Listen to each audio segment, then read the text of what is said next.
नमस्कार मित्रांनो, पुन्हा एकदा आपले स्वागत आहे. मित्रांनो, ईपीएस पेन्शन बाबत एक मोठी अपडेट आजच्या व्हिडिओमध्ये आपण घेऊन आलेलो आहोत.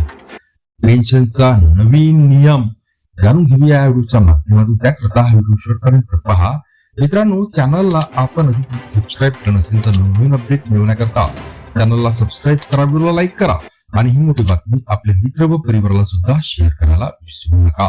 तर मित्रांनो, केंद्रीय कर्मचारी भविष्य निर्वाह निधी संघटनेकडून कुटुंबाला निवृत्ती वेतन देण्यात येते, पण जर 2 पत्नी असतील तर कोणत्या पत्नीला मिळणार पेन्शन याविषयीचा काय आहे तो महत्वाचा नियम, तेच आपण सविस्तर जाणून घेणार आहोत. तेव्हा व्हिडिओ शेवटपर्यंत पहा. तर मित्रांनो, केंद्रीय कर्मचारी भविष्य निर्वाह निधी संघटनेअंतर्गत कुटुंबाला निवृत्ती वेतन देण्यात येते, पण जर कर्मचाऱ्याला 2 पत्नी असतील तर पहिल्या अथवा दुसऱ्या कोणत्या पत्नीला पेन्शन मिळते याविषयी लोकांच्या मनात संभ्रम आहे. ईपीएफओच्या कर्मचारी निवृत्ती वेतन योजना 1995 म्हणजे ईपीएस 95 मध्ये वारसदार आणि निवृत्ती वेतनाचे नियम कडक आहेत. जर एखाद्या ईपीएफओ सदस्याचा मृत्यू झाला आणि त्याच्या 2 पत्नी असतील तर पेन्शन कोणाला मिळणार असा मोठा सवाल समोर येतो.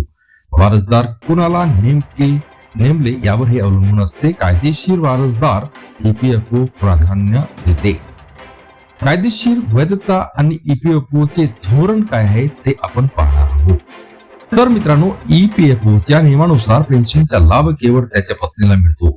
जर 2 अथवा त्यापैकी अधिक पत्नी असतील तर कायद्यानुसार तिचे वारस म्हणून ओळख आहे. कायद्याच्या वाक्यात जी वैध ठरते तिला पेन्शन रक्कम मिळते. हिंदू विवाह अधिनियमाअंतर्गत पहिली पत्नी असताना दुसरी पत्नी करणे हे बेकायदेशीर आहे. जोपर्यंत पहिल्या पत्नीकडून घटस्फोट घेतला जात नाही अथवा तिचा मृत्यू होत नाही तोपर्यंत दुसऱ्या पत्नीला कायदेशीर हक्क मिळत नाही, अथवा पहिल्या पत्नीच्या संमतीशिवाय दुसऱ्या पत्नीला हक्क मिळत नाही. जर कर्मचाऱ्यांनी दुसऱ्या पत्नीला वारस म्हणून नेमले तरी प्रश्न सुटत नाही. पहिल्या पत्नीला कायदेशीर वारस म्हणून या पेन्शन रकमेवर हक्क सांगता येतो. पहिली पत्नी पेन्शन क्लेम करू शकते. पहिल्या पत्नीचा मृत्यू झाल्यास अथवा कायदेशीर घटस्फोट झाल्यास दुसऱ्या पत्नीला पेन्शनचा संपूर्ण लाभ मिळतो. मित्रांनो, दोन्ही पत्नीत पेन्शनची वाटणी असा एक प्रश्न तुमच्या मनात येत असेल, त्याबद्दल काय आहे तर पहा मित्रांनो, काही विशेष प्रकरणात जिथे धार्मिक कायदे आहेत, मुस्लिम पर्सनल लॉ आहे, ज्या परंपरा एकापेक्षा अधिक विवाहाला मान्यता देतात, ते ईपीएफओ नियमात बदल होतो.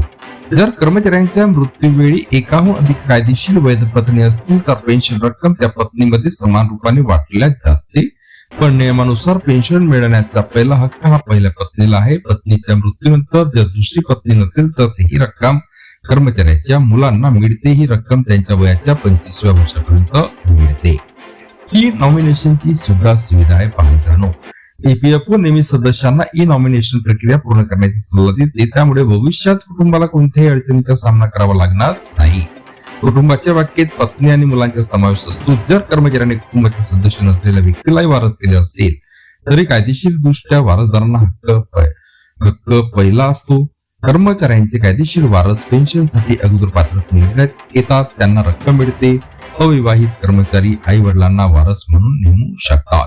पुन्हा भेटूया मित्रांनो नवीन अपडेट सह पुढच्या व्हिडिओमध्ये. धन्यवाद.